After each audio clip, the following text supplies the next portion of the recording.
নমস্কার দর্শক বন্ধু, আমি জ্যোতিষ বরুণ আচার্য। আজকে ইউটিউবে ছোট্ট একটা প্রোগ্রাম নিয়ে হাজির হলাম। আজকের আলোচ্য বিষয় হচ্ছে কর্কট রাশি 2026 সাল কেমন যেতে পারে তার একটা আলোচনা। কি বললাম, আজকের আলোচনা হচ্ছে কর্কট রাশি 2026 সাল কেমন যাবে তা নিয়ে একটা ছোট্ট আলোচনা, মন দিয়ে শুনুন। এই বছর 2026 সালের ঠিক মাঝামাঝির একটু পর থেকে লক্ষ্য করবেন কর্কট রাশির কিন্তু উন্নতির যোগ রয়েছে। এই বছর 2026 সালের মাঝামাঝির মানে জুন জুলাই মাস থেকে কর্কট রাশির আস্তে আস্তে উন্নতি হবে।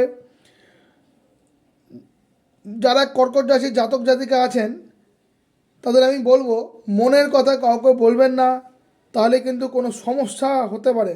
মনের কথা কাউকে বলবেন না, তাহলে কিন্তু সমস্যা দেখা দিতে পারে। আপনার নামে কিন্তু মিথ্যা বদনাম রটতে পারে। কি বললাম, আপনার নামে কিন্তু মিথ্যা বদনাম রটতে পারে।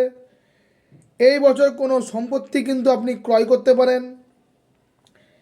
যারা কর্কট রাশির জাতক জাতিকা আছেন, এই বছর তাদের কিন্তু ভ্রমণের একটা যোগ রয়েছে। এই বছর কর্কট রাশির জাতক জাতিকাদের মধ্যে অর্থাৎ স্বামী স্ত্রীর মধ্যে কিন্তু একটা মনোমালিন্য দেখা দিতে পারে। এই বছর কর্কট রাশির জাতক জাতিকাদের মধ্যে অর্থাৎ স্বামী স্ত্রীর মধ্যে একটা মনোমালিন্য দেখা দিতে পারে। কর্কট রাশির জাতক জাতিকাদের এবছর কিন্তু মানসিক চাপ খুব বাড়বে। আকস্মিক কিন্তু আপনারা একটা টাকা পেতে পারেন, বা বলতে পারেন লটারি পাওয়ার একটা যোগ রয়েছে। আর কর্মস্থানে কিন্তু বারবার বাধা আসতে পারে। কর্কট রাশির যারা জাতক জাতিকা আছেন তাদের কিন্তু এবছর কর্কট রাশির যারা জাতক জাতিকা আছেন তাদের কিন্তু এবছর কর্মস্থানে বাধা আসতে পারে। সুতরাং আমি একটা কথাই বলবো, কর্কট রাশির জাতক জাতিকাদের এবছরটা মোটের ওপর শুভ বা মধ্যম বলতে পারেন।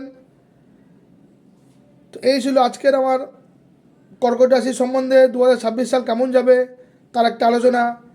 তো আজকে আমার এই প্রোগ্রাম এখানে শেষ করলাম। আপনারা ভালো থাকুন, সুস্থ থাকুন।